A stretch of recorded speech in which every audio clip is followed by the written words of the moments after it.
Et une fois de plus, bienvenue dans cette nouvelle vidéo de notre formation à la tech. Aujourd'hui, nous allons donc continuer avec les tableaux. Nous allons voir comment créer des tableaux dans un document PDF. Vous deviez savoir qu'il existe d'ailleurs plusieurs types de tableaux. Il y a les tableaux simples, les tableaux beaucoup plus compliqués avec les fusions des lignes, des colonnes, etc. Bon, aujourd'hui, nous allons donc commencer avec ce qui est des tableaux simples. Très bien. Les tableaux, tout comme des figures, doivent être inclus dans un environnement bien spécifique. Ici, nous allons donc utiliser l'environnement Begin Tabular. Begin Tabular, qui est un environnement dédié au tableau. Begin Tabular, End Tabular. Ici à l'intérieur, nous allons donc définir le contenu de notre tableau. Et là, c'est pas tout. Nous savons tous que lorsqu'on définit un tableau, on doit définir aussi le nombre de colonnes. Pour ça, nous devons remonter à notre chose. Ici, je vais remonter les colonnes L, C, R. Ça, ce sont les alignements. J'explique. La lettre L, c'est pour alignement à gauche. La lettre C, c'est pour centrer. Et la lettre R, c'est pour alignement à droite. Bon, ici, vous pouvez décider d'utiliser la lettre dont vous voulez. J'ai mis les trois pour que vous voyez au moins comment ça fonctionne. Vous pouvez décider de mettre uniquement la lettre L pour faire les alignements à gauche, uniquement les alignements de votre texte à l'intérieur du tableau à gauche, ou alors l'alignement centré, ou alors l'alignement à droite. L left, center et right. Très bien, là c'est uniquement 3 colonnes. Bon, nous allons prendre l'exemple sur ce tableau. Nous allons faire reproduire exactement ce tableau-ci. Dans notre PDF, nous avons combien de colonnes? 1 colonne, 2 colonnes, 3 colonnes, 4 colonnes. Donc ici, j'aurai encore besoin d'une lettre. Bon, je mets left. Left à fait. 1 colonne, 2 colonnes, 3 colonnes, 4 colonnes. Donc j'ai une colonne où il y a alignement à gauche, centré, alignement à droite, alignement à gauche. Très bien. Maintenant, là, vous deviez savoir que chaque colonne doit être séparée par un et commercial. Le et commercial. Très bien, voici mon et commercial. Dans chaque colonne, vu que nous avons 4 colonnes, chaque colonne doit être séparée par un et commercial.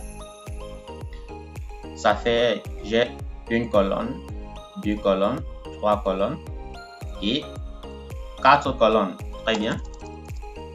Et ici, vous devez mettre un double backslash pour dire aller à la ligne. Parce que là, je pense que cette première colonne-ci, cette première ligne-ci, elle est correcte. Nous avons dit que notre texte a 4 colonnes. 1 colonne, 2 colonnes, 3 colonnes, 4 colonnes. On a 1, 2, 3 et 4. Ça, c'est un aller à la ligne pour dire que va à la ligne. Très bien. Ici, vous devez donc mettre le contenu. Je viens dans mon document PDF. Je prends désignation. CTRL C. Désignation. Je colle cela ici. CTRL V. Désignation. Et je continue avec quantité. Quantité. CTRL C.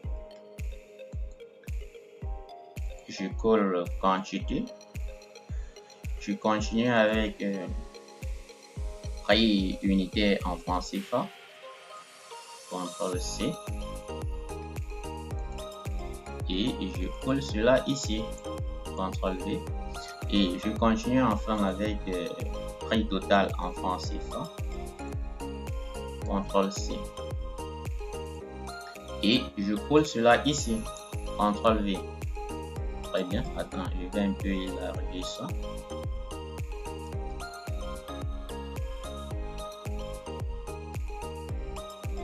Bon, ça va, c'est pas grave. J'ai dit voici 1 colonne, 2 colonnes, 3 colonnes et 4 colonnes. Très bien. Je vais simuler pour voir un peu le compte rendu. Bon, voilà. C'est pas encore trop ça. Ici, ça m'a généré des erreurs. Oui, évidemment, ça m'a généré des erreurs. Vous voyez ici, ici tout juste en bas, il y a du rouge. C'est pas bon. Ça veut dire qu'il y a des erreurs. Exactement. C'est pas tabula, c'est tabula. Tabula. I'm sorry for that mistake. On va encore simuler. Très bien. Et là, c'est correct. Il n'y a plus de message d'erreur. Là, voici mon tableau qui est en train de se former ici en bas. Qu'est-ce qu'on constate? On constate qu'il n'y a pas des lignes là pour séparer, en fait. Comme les tableaux ont l'habitude d'avoir des lignes et des colonnes de séparation là. Ici, il n'y en a pas. Mais on voit bel et bien qu'on a 4 colonnes. 1, 2, 3, 4, comme nous avons défini ici en haut. Maintenant, il faut définir des traits. Nous allons donc définir des traits. Pour définir des traits, vous venez ici, toujours à l'intérieur, là où vous définissez les colonnes. Vous venez à l'intérieur, vous mettez un trait. Vous mettez un trait horizontal ici. Voici le trait là que j'ai mis. Vous séparez chaque truc par un trait horizontal. Je sépare par un trait horizontal.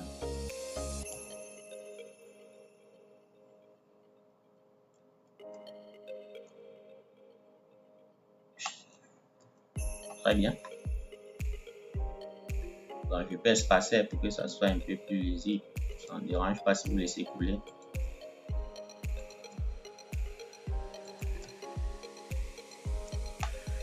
Très bien. Vous pouvez doubler les traits si vous voulez. Regardez, on simule un peu pour voir le compte rendu. Très bien, on voit que là, j'ai mis un trait, j'ai mis un trait, j'ai mis un trait, j'ai mis un trait, j'ai mis un trait. C'est propre. Vous pouvez doubler les traits. Attendez un peu, je double le trait ici. Vous voyez un peu le rendu. Très bien, vous voyez que le trait ici est doublé. Donc, ça va dépendre de vous. Bon, moi, je ne veux pas avoir des doubles traits. Très bien. Qu'est-ce qu'il manque? Vous voyez ici, il manque une ligne ici au-dessus et en dessous. Pour augmenter donc cette ligne en latex, je viens ici. Je dois augmenter la commande hashline pour tracer une ligne horizontale. Hashline. Très bien. Attendez, je simule. Vous voyez, ça va tracer une ligne juste au-dessus de mon tableau. Maintenant, ici, juste en bas de la première ligne, je dois aussi augmenter une ligne horizontale. Donc, j'augmente encore mon hashline. Hashline pour tracer une ligne horizontale. Très bien. Et là, je simule. Vous voyez que là, mon tableau est déjà en train de se former progressivement. Maintenant, qu'est-ce que je fais? Je copie encore le contenu ici, puisque je vais encore placer une autre colonne de ce type en dessous. Donc, je copie tout le contenu ici. Bon, bref, on ne va pas copier, allons doucement, parce que certaines vont s'égarer. Ici, j'ai utilisé combien de i commercial? 1, 2, 3. Donc, pour avoir 4 colonnes, je dois utiliser 3 i commercial. Il ne faut pas que je colle. Je descends, j'utilise 3 i commercial. Donc, voici le... Oui, non, ça, c'est pas le i commercial. Ah, sorry, i commercial 1. 1, 2, 3. Et après, je sépare avec le double backslash pour aller à la ligne. Maintenant, là, en dessous, je copie mon hashline. CTRL-C. Je mets mon hashline. CTRL-V. Donc ici, je vais remplir les différents champs. Bon, avant de commencer le remplissage, je vais d'abord dupliquer ceci plusieurs fois pour que ça aille un peu plus vite. Je fais un CTRL-C. CTRL-V. CTRL-V. CTRL-V. Très bien. On va un peu s'arrêter là. Nous allons donc compléter les VC. Si nous revenons dans notre tableau ici, nous avons Arduino Uno. Copier. On colle ça ici. Coller. Arduino Uno. Ici, nous avons 0, 1. 0, 1 que je copie. Je colle ça de l'autre côté, 0, 1 collé. Et ici, nous avons 6000 que je copie. Et je fais coller 2 fois. Donc, j'ai 6000 de ce côté. Et j'ai encore 6000. Très bien. Et là, je simule pour voir. Vous voyez que ici, mon tableau s'est formé. Vous voyez, tout ce que j'ai écrit ici, ça apparaît de ce côté. Donc là, vous voyez bien que le texte respecte les alignements. Parce que le premier, c'est alignement à gauche. Le deuxième, c'est centré. Vous voyez bien que le 0, 1 ici est centré au milieu de cette case. Ici, c'est alignement à droite. Right, R. Vous voyez que le 600 est allé loin s'aligner à droite. Ici encore, c'est alignement à gauche. Vous voyez que le 6000 est venu s'aligner à gauche. Donc, ça respecte. Si vous voulez que ça centre, vous effacez le C. Le L, vous mettez le C. Vous effacez le L, vous mettez le C. Si vous voulez que tout soit centré. Là, si vous voulez que le tout soit centré, et on simule, vous voyez, tout est centré. Bon, laissons d'abord cela ainsi, complétons ainsi la suite de notre tableau. Nous avons un LCD. Ma souris bug un peu. Oh là là là là là là. Désolé, ma souris a un peu de petits problèmes. Je viens ici à LCD. Bon, c'est pas grave, je vais utiliser la souris de mon PC. Je copie LCD, CTRL-C. Je colle cela ici, CTRL-V. Le prix. Quantité, c'est 0,2. Quantité, 0,2. Et le prix, c'est 3500. Bon, la quantité, c'est 0,2. Le prix, c'est 3500. Je vais plutôt écrire au lieu d'aller copier 3500. Et 3500 fois 2 font combien? 7000. 3700 fois 2 font 7000. Très bien. Et je signe. Très bien. Vous voyez que tout est centré. Vu que j'ai mis uniquement les C, donc j'ai effacé les autres lettres. L pour alignement à gauche et R pour alignement à droite. Donc, ça sera à votre guise. Prochaine case, c'est module GSM. CTRL-C. Module GSM, CTRL-V. Le prix, la quantité c'est 2, le prix c'est 10 000 francs. Quantité 2, prix 10 000 francs. Bon, je copie quand même un élément. CTRL-C. La quantité c'est 2. La quantité c'est 0,2. 0,2. Le prix c'est 10 000. Le prix total c'est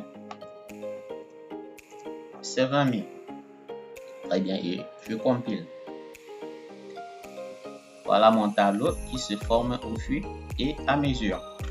Bon, très bien. Nous allons nous arrêter là. Bon, la suite c'est pareil. Bon, qu'est-ce que vous constatez ici? Que ceci, la première colonne-ci, tout son contenu est en gras. Nous allons aussi le faire. Nous avons appris comment mettre des écrits en gras lors de notre vidéo sur la mise en forme. Très bien, je vais d'abord couper ceci. CTRL X. J'utilise donc texte BF. Texte BF. Très bien. Et je colle à l'intérieur. Désignation, quantité. Je coupe aussi ceci et je mets cela dans un CTRL X dans un test BF. Commande de test BF. Très bien. Et je colle ça à l'intérieur. Je prends aussi prix. Prix unitaire, CTRL X, je mets à l'intérieur d'un test BF. CTRL V, ça reste prix total. CTRL X, je mets à l'intérieur d'un test BF. CTRL V. Très bien, et je compile. Vous allez constater ici que ça a été bel et bien transformé en gras. Donc tout est correct. La suite du tableau, vous pouvez dans le compléter. Ici, je reviens encore ici. Ici, pour créer un tableau, vous devez le mettre dans un environnement d'étude tabulaire où vous devez définir au préalable le nombre de colonnes. Ça veut dire que vous devez venir sur votre tableau, dans votre tableau, compter le nombre de colonnes. On a une colonne, 2 colonnes, 3 colonnes et 4 colonnes. Très bien, nous revenons ici. Voici une colonne, 2 colonnes, 3 colonnes et 4 colonnes. Le C là, c'est juste pour dire que le texte à l'intérieur de chaque colonne doit être centré. C'est pour ça qu'on met la lettre C pour center. Et ici, les traits ci, ce sont les lignes horizontales que vous voyez qui est en train de se tracer ici. Ces lignes horizontales là, ce sont les barres là, les barres que vous voyez là. Très bien. H-line, c'est la première ligne qui est juste ici au-dessus. Vous voyez qu'avant les désignations quantité, il y a une ligne qui a été tracée au-dessus. Pour tracer une ligne dans un tableau, vous utilisez la commande H-line.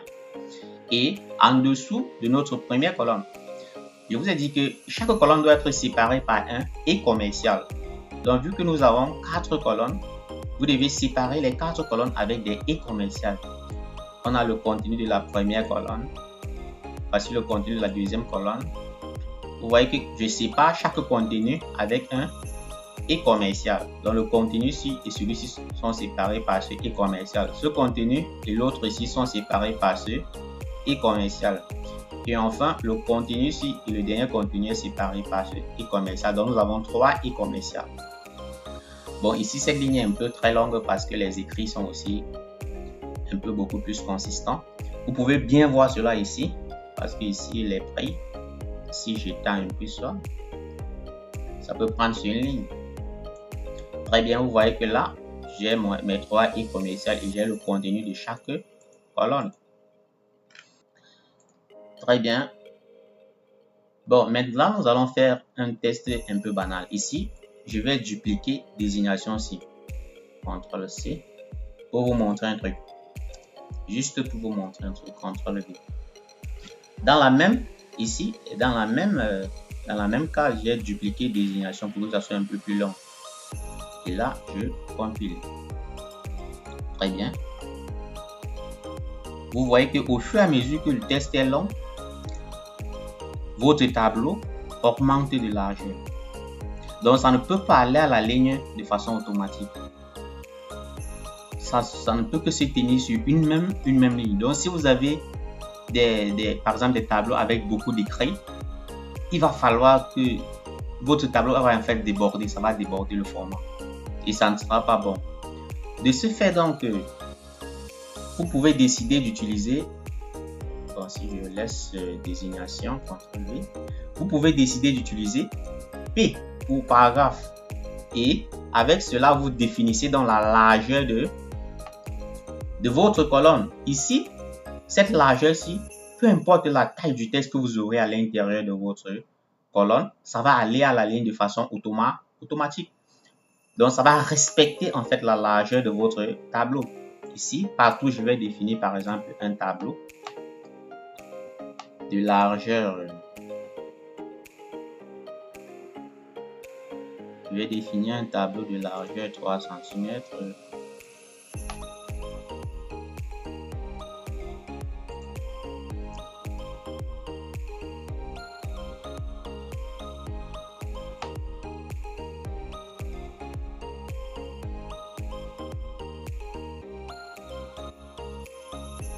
N'oubliez surtout pas l'unité.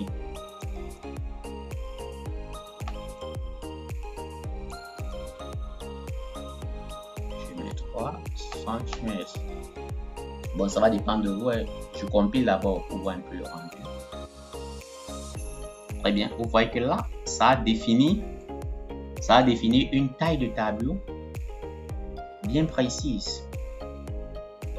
Vous voyez ici que la désignation ici qui allait sur une seule ligne est allée à la ligne de façon automatique. Il y a eu un renvoi donc à la ligne. Donc tout le texte qui sera ici sera donc justifié.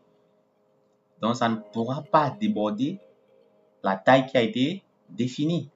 Par exemple ici, qu'est-ce que je constate? Que ici, l'autre ici est un peu trop grand. Les 3, si je peux mettre la deuxième colonne là à 2 cm. je mets ceci à 4 et l'autre à 4. Parce que là, il y a aussi beaucoup d'écrits. Je mets à 4. Et je mets aussi l'autre à 4.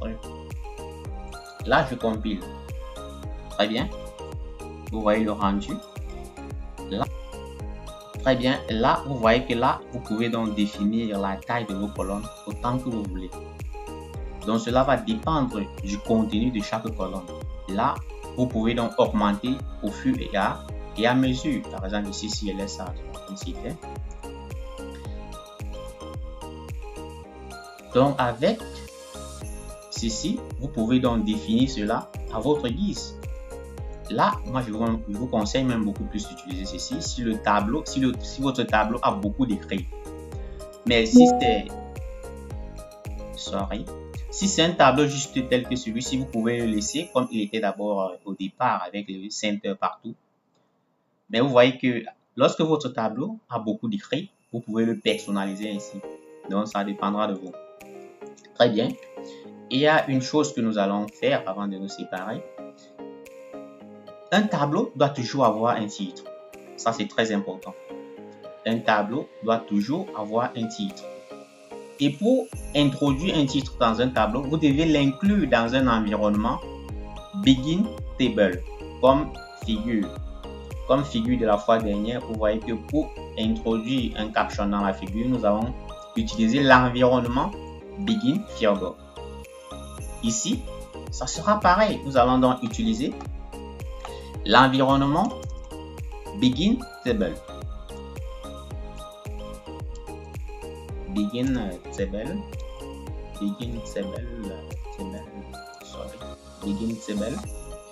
Begin Table N table. Ici à l'intérieur, donc nous allons donc copier tout notre tableau et coller. Là, je fais un CTRL X et je colle ça à l'intérieur de notre environnement Begin Table, End Table. CTRL V. Très bien. Ici, je vais augmenter un caption. Je pars à la ligne, j'augmente. Et si vous voulez centrer votre tableau, bien évidemment, vous augmentez Centering. Bon, je augmente d'abord Centering. Si vous voulez que votre tableau soit centré, vous augmentez la commande Centering. Et là, j'augmente maintenant mon caption.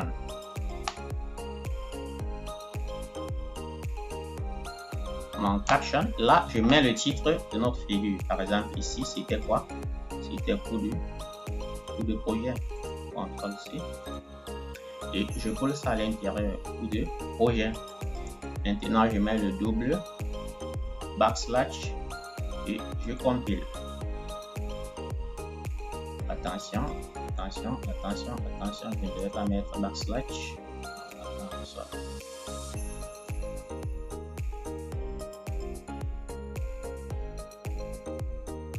Il y a un problème. Oh là là là là là là. Regardez la position où j'ai mis ceci. Ce n'est pas ici, c'est au-dessus de Tabula. Vous voyez que ici, c'est, par exemple, si je prends le cas de figure, vous devez introduire cela au-dessus de Begin Tabula. Par exemple, là où j'ai placé là, ce n'est pas le bon endroit. Je dois couper cela. I'm sorry. Là, j'étais déjà à l'intérieur de mon tableau. Ce n'est pas correct. Là, je place ça ici à ce niveau. C'est ici que je vais définir le caption. Vous savez que le titre du tableau est toujours au-dessus du tableau et non en dessous. Et là, je compile. Très bien. Là, vous voyez tableau. Tableau est dynamique. Il n'est pas là où je voudrais qu'il soit. Vous voyez que là, il a choisi une position qui le convient. Et là, ce n'est pas correct. Maintenant, ici, vous devez aussi imposer à votre tableau qu'il soit exactement là où vous êtes, là où vous vous trouvez. Là, vous devez augmenter. C'est pas ici. I'm sorry. Là, vous devez augmenter le here, comme nous avons vu sur Begin Figure. Begin Figure. Donc, le here, si vous devez aussi l'augmenter. Vous devez augmenter le hash pour dire here, que ça reste exactement ici. Parce que là, il a fui pour aller au-dessus. Et là, c'est pas correct. Très bien. Et là, je compile. Vous voyez, il est donc resté là où je voudrais qu'il soit. Et la numérotation, on savait que la numérotation se fait automatique vu que ça, c'est le premier tableau ou de projet. Et là, il a numéroté de façon automatique. Vous voyez que le tableur est resté là, exactement là où je voudrais qu'il soit. Avec ce petit truc-ci. Très bien. Donc, vous voyez, actuellement, tout le monde est donc à mesure de créer un tableau simple dans un document PDF. Donc, maintenant, c'est à vous de jouer. Faites des essais. Je sais que vous allez commettre beaucoup d'erreurs, mais c'est en commettant des erreurs que nous apprenons. Donc, au fur et à mesure que vous allez voir cette vidéo, essayez aussi de pratiquer. Essayez de pratiquer au max. Je sais, ça allait un peu bizarre, mais je sais qu'avec beaucoup de pratique, ça va devenir très dynamique. Sur ce, abonnez-vous sur ma page et cliquez sur la cloche de notification pour ne rater aucune vidéo. Et rendez-vous demain pour une nouvelle vidéo sur des tableaux beaucoup plus complexes, c'est-à-dire nous allons voir comment fusionner des colonnes, des lignes, etc.